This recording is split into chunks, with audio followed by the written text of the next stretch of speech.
from any kind of threat to our security here in this country. And part of that means that we have to protect ourselves as individuals and our data.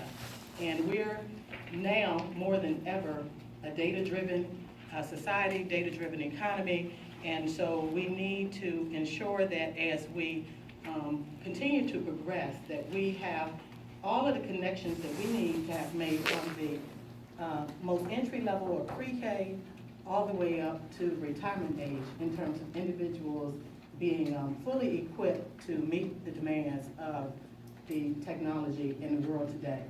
So what I have provided you in your packet are a few things, one of which is a card. And the motto for the National Minority Technology Council is building trusted networks. And that's very intentional because we're, for the most part, as big as we are and as much as the council has done, not just nationally, but globally, we're pretty much unknown to the ordinary citizen, or, we just are. And so it's important for you to know that our motto is building trusted networks, because whatever we do, wherever it is we go, in any community, it's important that the community knows that we will work really hard to ensure that everyone in the community that has an interest in the community thriving is actually included from the very beginning.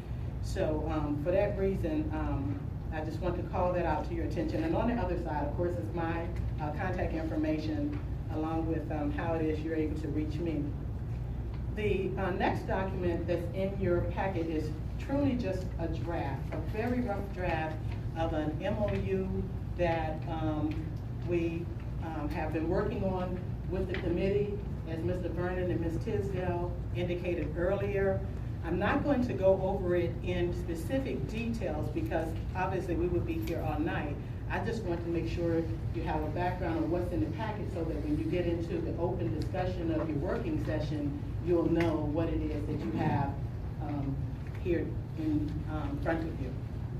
Okay, so that's that document. The next thing that you will see is actually a consent to participate in research form. And you may ask, why in the world is a consent to participate in research form in here? And the reason why this is here is for two reasons. First of all, because the National Minority Technology Council is actually conducting one of the nation's most comprehensive human studies in this history. And specifically, what we're doing is seeing what the impact of industry, specifically the technology industry, would be in any community, whether it's rural, urban, whatever. What impact would this particular industry have in terms of increasing jobs, increasing career opportunities, increasing contracting opportunities, increasing business opportunities, etc. Because we know that education, careers, business opportunities, careers, all of these go hand in hand. And it's important that it's a comprehensive approach and that it's available for everyone. I'm sure that some of you have heard, and of course all of the educators and the board members here know that the federal government recently passed the Every Student Succeeds Act. And so the Department of Educations and Department of Educations all over the country are now doing a lot of work, superintendents, everyone, trying to do, from an educational standpoint, what is going to be necessary in order to ensure that all students have an equal opportunity to a quality education. From an industry standpoint, we recognize that in order for us to really ensure that we have the pipeline that we need in the future as far as the workforce, the contractors, etc., we have to be involved in that process as well. So what we're doing is, while the federal government, the state government, the local government, and all of your public sector officials are doing their due diligence on the education side, we're looking at that same act and determining the best we can, with input from our various stakeholders, what that means in terms of the economy and how we can ensure that the education that gets introduced into places like the Amelia-Nottoway Technical Center is education that's going to equip young people and adults for careers today and in the future, because a lot of these positions and opportunities are available now. And so we need to be able to be agile enough so that we can bring those opportunities here.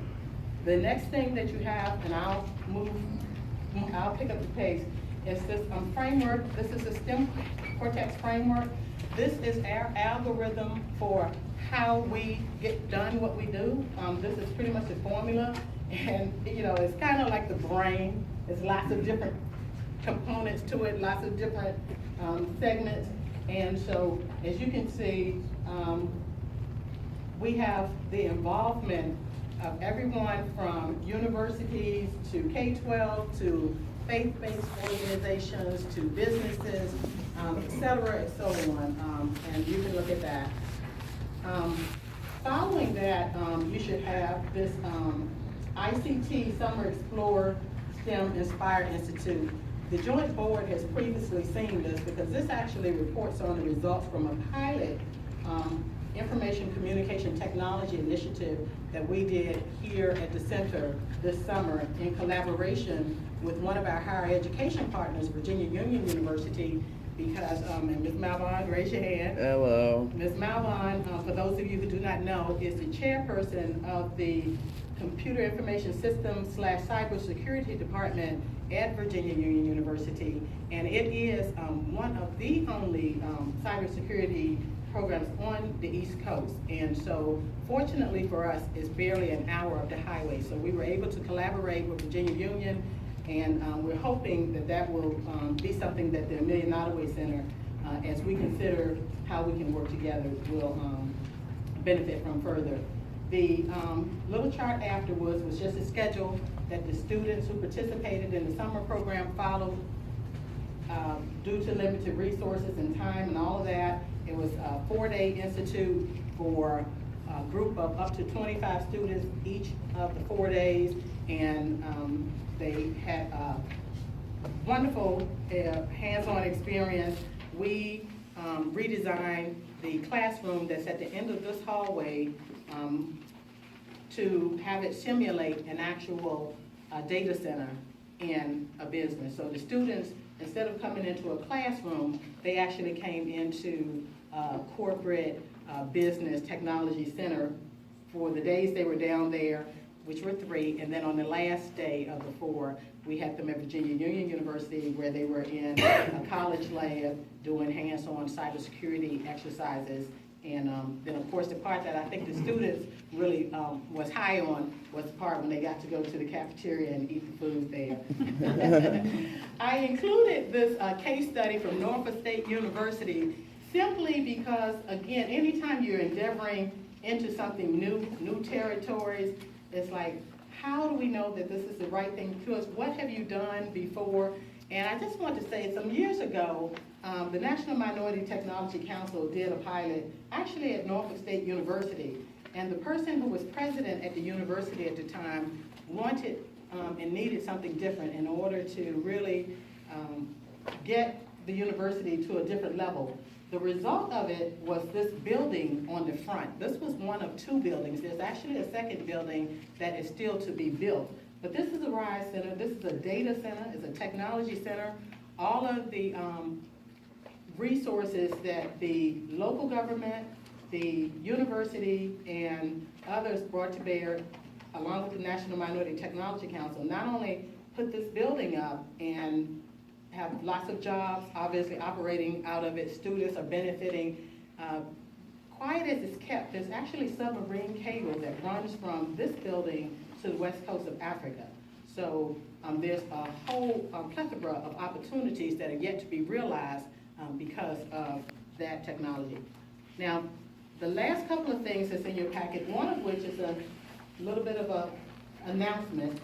You have a press release which was recently issued in September, as a matter of fact, from the U.S. Department of Commerce Minority Business Development Agency. And they have started a new initiative which is called I3. It's the Inclusive Innovation Initiative.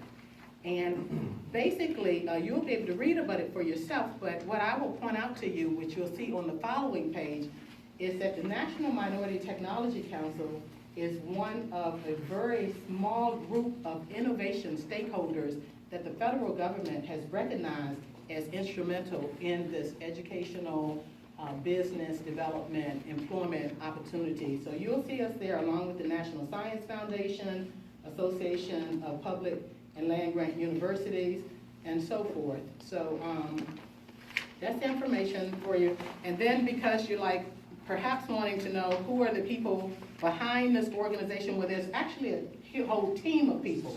However, what I included for you is a bio and a curriculum vitae of just the chairman and myself, because we are directors with the organization. And so we have, needless to say, thousands of fellows and team members across the country. Ms. Malbon, in fact, while she is the chair at Virginia Union University, she's also a senior fellow with the National Minority Technology Council. So we have thousands of people like her all across the country, some of whom, of course, many of whom have PhDs, master's degrees, etc.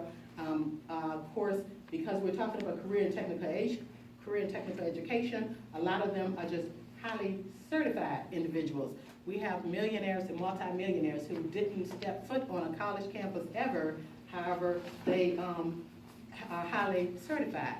So they have been able to develop very thriving careers and create lots of jobs for people. And we want to, of course, recommend that those opportunities, those type of opportunities are brought here to the Technical Center.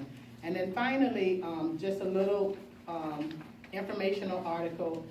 Normally I would not have included something like this, but with everything that's going on in the country, with all of what is being reported about the school to prison pipeline, and I'm a Virginian. In fact, I consider myself pretty, I should say proudly, one of the, we'll say, close to original Virginians, because I'm from Charlottesville. And we, we're Jefferson country, so, we really do kind of take a great deal of pride in our history. And yet, we know that our history has not always been pain-free. And so we do have the remnants of our history to deal with, and we really are working hard to level the playing field for everyone, which is why industry needs to be involved. And so that's everything that you have in your packet. And I certainly will be happy to answer any questions that you may have. Yes, sir. Good evening, Ms. Cureton. And first of all, I'd like to thank you for providing us with this MOU. As I read through it the other night, I do have a few questions regarding, I guess, some of the verbiage that's in here. First of all, on the second page where it says the Amelia-Nottoway Technical Center will provide the following at the bottom. 24-hour access to building for training program for government purposes. How would that look? Basically, what that would entail is, and we have to figure out kind of security-wise how it would work, but the reason why that would be important is because, as you know, with technology, people are doing work around the country around the clock. Somewhere, while someone's sleeping, someone else is getting something done. And then the thing is, here in the community, a lot of opportunities that parents, for example, or even students may want to take advantage of, they may conflict with either their existing school schedule or their work schedule.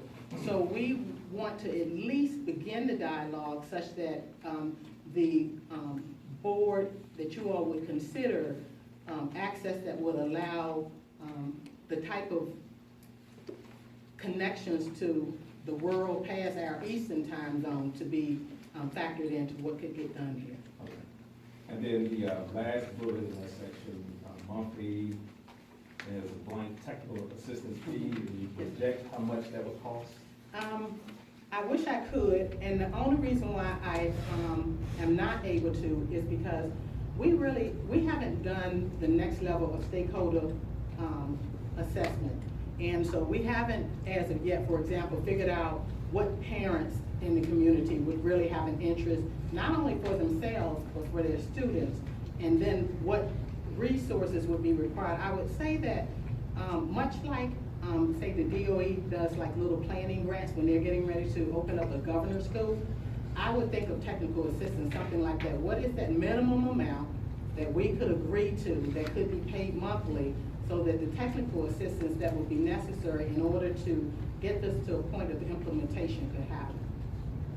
And then, I guess the next section, where it says the superintendents of the respective school divisions will, I guess this really applies directly to me. The second bullet, it says allocate necessary resources to help launch and maintain this initiative. Cost figure. Yeah, that's in the same thing that you were just asking, because again, based upon, because for example, you all may decide that whatever it is we do here, if anything, we want to truly have it for every student, which means students that may be with IEPs, students who may have other special considerations.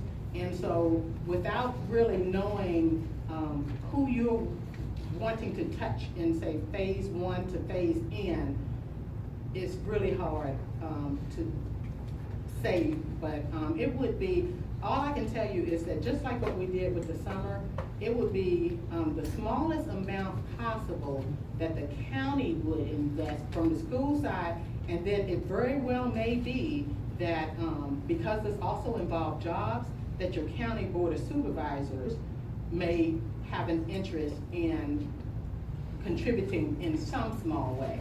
Most of the resources that would ultimately be necessary would be what we would work together to generate through our partnerships and stakeholders, as well as through the industry. And then you should also be aware that the founder and executive chairman of the National Minority Technology Council is also the executive chairman of the Virginia Career Education Foundation, which is a 501c3 nonprofit organization.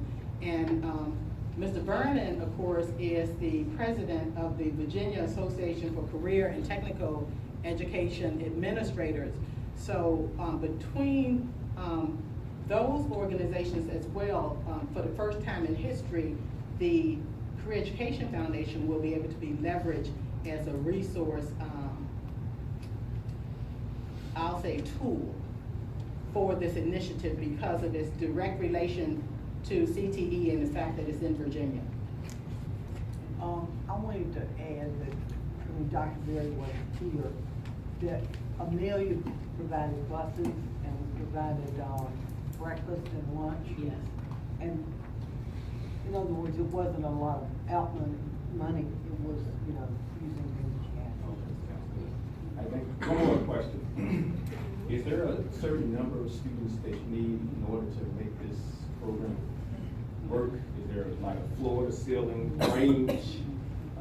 You know, because we're... Well,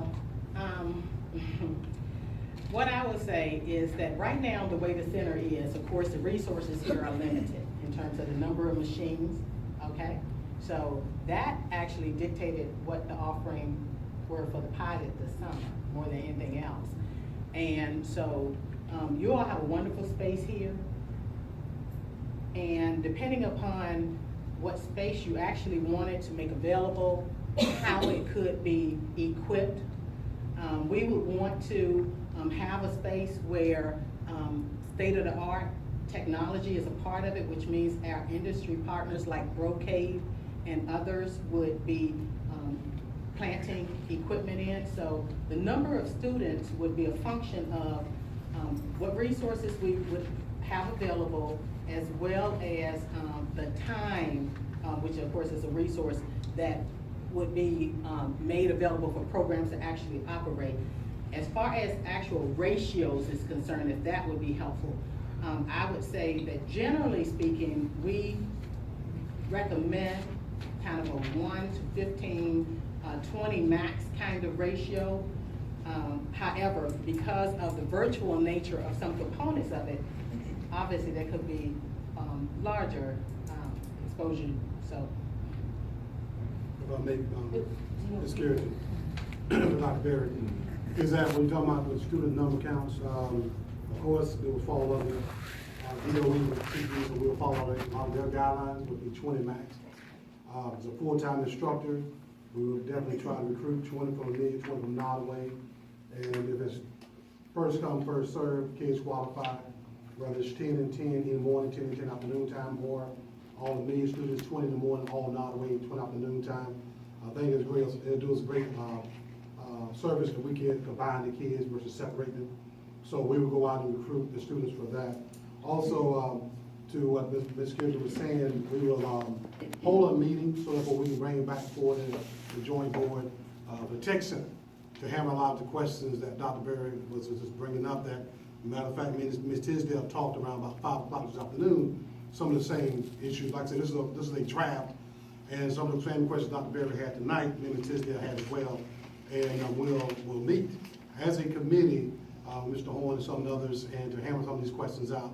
So therefore, we bring it back to the joint board, that a lot of these answers will be, because the number one thing that we said from the beginning, especially with Amelia, is what the cost is gonna look like. And although it's about to be November next Tuesday, we know probably, I know we are in Amelia, I know Dr. Barrett and his staff over there has already started talking about finances and how things are gonna look for next year. So if any costs, whether it's computers, software, renovating, and all that, those figures, we're gonna have to get that quick as possible. So therefore, we don't wanna be behind the cart when spring come around and say, oh, by the way, we need school kids to give us $25 a piece. Just throwing it on right there.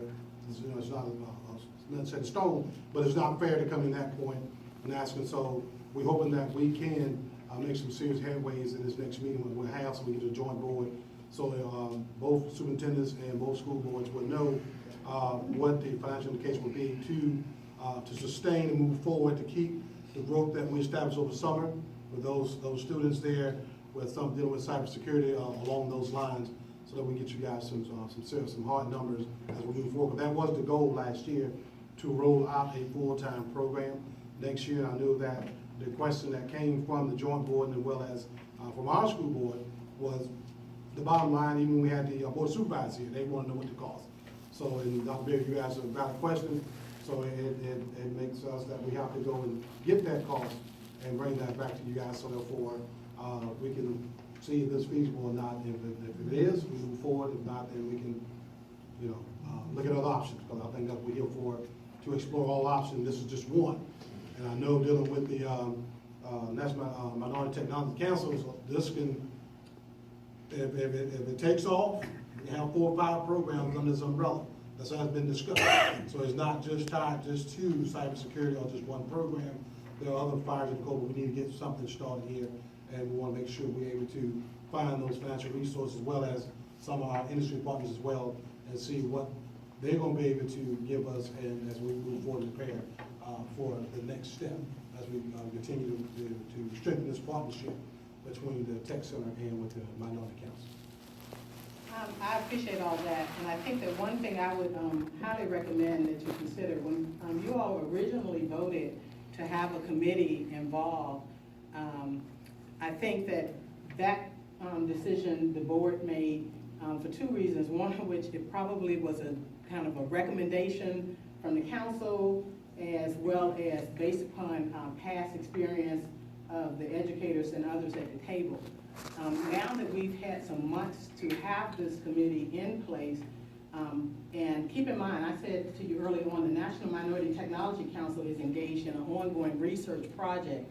And so from our standpoint, one of the learnings that we've already had is that the committee approach is not necessarily the most efficient approach, because when you're dealing with educators, of course, they have a lot of competing demands on their time, as well as those of you who are community leaders who are elected positions. And of course, from an industry standpoint, we're all over the place.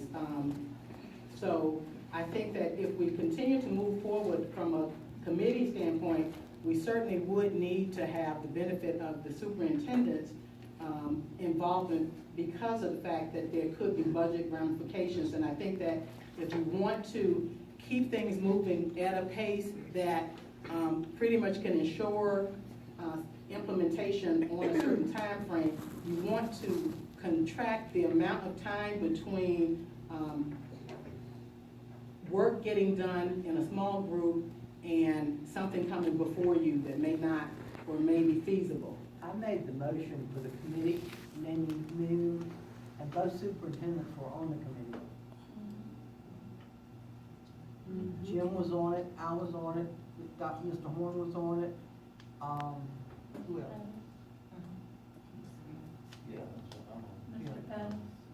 Yeah, Mr. Pettis. And I don't think any of us have gotten together.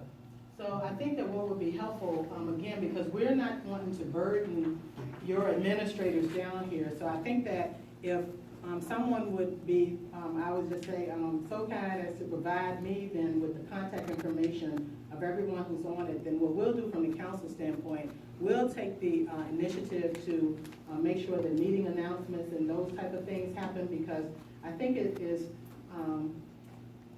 a lot to ask for these administrators with them running buildings and all of what can happen in the course of the day with a student coming to the office or parent calling in, to expect that they're going to really be able to pull all that together. So we can leverage some technology and get the meetings coordinated. It seems to me that we had a Phone conversation. conversation. That was in August.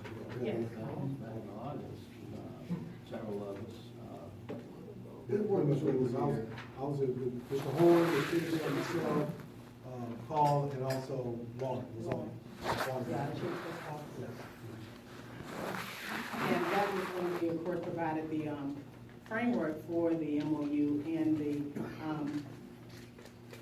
this is a process that I think would be very beneficial. And so we are here and we are willing to do our part. Let me just also say, before I take my seat back over there and let you all continue, and then whatever questions you may have. This opportunity is really very different than other opportunities as far as public-private partnerships that you may have been involved in the past. And the biggest distinction is because everything for us is research, we're doing pretty much everything we're doing here with you for the first time, because it's our first time here. And whatever we've done in any other community or any other part of the country or whatever, it's only helpful to a certain point, because not only Amelia is different, and this region 8 is different. And so we really need to be able to be engaged in a way that allows us to receive from you what your true needs are, what the parents and the community's interests are, and then based upon that, use that data to inform what should be here. We don't have a cookie cutter program that we say, okay, we're gonna come down here, we're gonna put this program here. No, that's not what is the case. We need to look at what the needs are, what resources are going to be available, and then we'll use that to not only recommend what programs would make sense here from a feasibility and a viability standpoint. We'll also use that information to help ensure that the work on the educators and the administrators, and as well as those of you who are elected officials, are that the workload is eased. So that's our goal, and just keep in mind, our motto is building trusted networks. We don't have all the answers. We've only been, for the last 2 years, even attending the superintendent's conference and hearing from them directly some of the things that is a priority for them. And of course, as we know, federal law has changed. We're in an election year. There's a lot of different competing things going on. So I would just say we'll be happy to serve you in the best way we can. And the best way for us to do that is as partners, not as a vendor-client relationship. It has to be a true partnership, and we all have to be willing to, I'll use one of those old cliches, put some skin in the game. And we'll try to have the impact on you all from a financial and a time standpoint as minimum as possible. What I will assure you, though, is that the return will be high. We will need to involve your county government, because at the end of the day, they are going to need to approve some kind of deal that's going to get some businesses here, because, like I said, we have 65,000 companies, and what brings companies to an area is business opportunity. So the county has some technology needs.